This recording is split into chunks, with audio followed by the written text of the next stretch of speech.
About his play and how he seems to come up with those key goals. Yeah, he's done a lot year for us, obviously, when he scored 43 goals in the regular season, but that was a huge goal tonight, obviously, and so, you know, to get that goal in overtime, and, you know, there's lots of great chances. Both goalies made some great saves in overtime. There's a couple of posts hit in overtime, so it was a big goal for our group, and Carly's been doing that all year for us. And then the second period, just the momentum, how it shifted things with those 3 unanswered goals. Well, then I looked up once in the second period, the shots were, I think, 27-10, and, you know, they played really well. San Jose took it to us a little bit. They had some great chances, and Fleury kept the game scoreless, and, you know, fortunately for us, we had some breaks in the second period. Our power play really connected on a couple nice goals, and, you know, we got going a little bit, but the first part of the game, Fleury definitely was the key for us. So, Coach, you guys started off 7-0 win game 1, looked easy, maybe a sweep was imminent. And then it's 2 overtime games the last 2.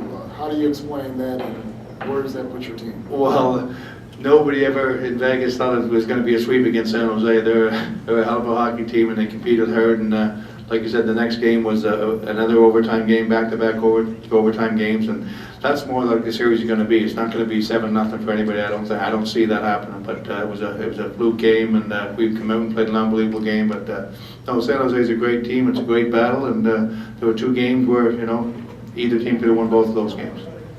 Coach, what's the key to give up the late time goal and be able to respond in overtime the way you guys did? How do you regroup? Well, you just move on. It's playoff hockey. We were disappointed when they scored with roughly 2 minutes left in the hockey game. They battled hard. They had 4 guys at the net, and they scored a big goal. You know, they competed. So, you know, we regrouped in the overtime session between periods and said, let's go out there and get this game. And like I said, we had a couple of power plays early. The kid did a great job killing off the power plays, and you know, we were fortunate enough to get that goal by Carlson later, but there was a lot of great saves in overtime by both goaltenders. Turk, what was your view on that Fleury save on Couture? Did you think that it was in? I'll be honest with you, Shang, I was looking down the bench, getting my next line ready to go, and I seen the save after the game was over. So it was an incredible save, and like I said, he, you know, and I just seen the guys yell and say unbelievable save. So, but I didn't see it till after. Coach, you've already had a memorable season, you know, just based, of course, on winning the regular season and getting to the playoff. But what's the mindset right now with your team as far as, like, do you guys feel like you're more the underdog, or you have something to prove, or how do you guys go about it? No, it's playoff hockey.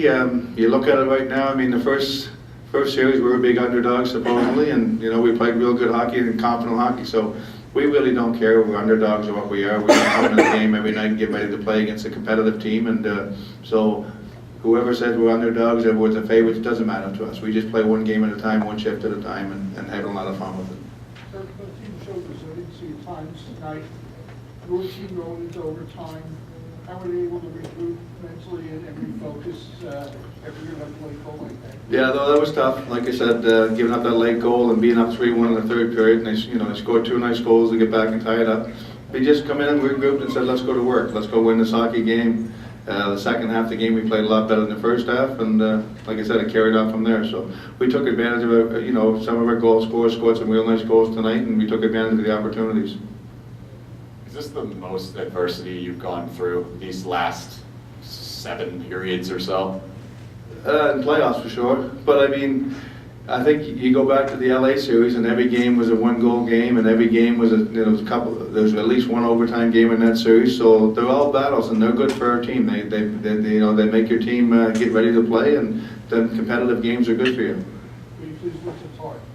Very pleased. Yeah, he played real good. He's been off a while. Yeah, no, he's been off a while, and he gave us some good minutes, and he played well. Yeah, good for him.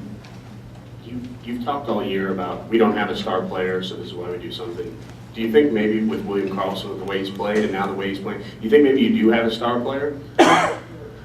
Well, I don't know if there's any superstars in our team, but there's a lot of real good hockey players. And I mean, I'm sure a lot of coaches around the league said, well, you know, the Vegas, there's some star players over there. I mean, obviously the top line scores some big goals, and you know, you got Fleury and Nets and some of the other guys. So I don't really care about superstars or star players. I just care about the guys coming to work and having fun and winning hockey games.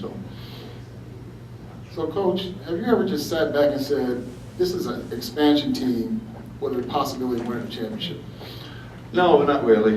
And again, it started from the first game of the season. We just talked about competing every night and playing hard, and then we got in a role and played real well. And after the All-Star break, we were in good position, and then it just kept going. So I think teams know around the league we're a good team. I think we believe we're a real good team when we play our game, and we have a chance to beat anybody. And I think if you look at the NHL right now, and you know, there's no team that really scare you, but everybody's really good. So if you don't play your best game, you're not going to win. And if you play your best game, you got a chance to beat anybody. Terrific. You talked about how the first couple of periods, San Jose had a little bit of an edge on the play over you guys. Your power play really came through for you. Can you talk specifically about the skill plays on the Perron, Neal to Miller connection, and also the tuck? I think it was a no-look pass to Marcheshek.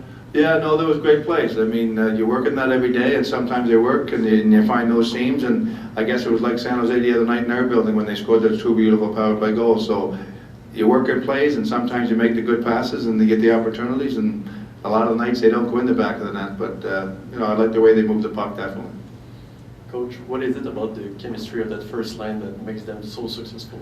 They play together a long time. They like each other. They work hard together, and I think they just compete. They play hard and compete, and they don't just play an offensive game. They work hard in the D zone, and I think they're a complete line that works hard and has a lot of fun playing.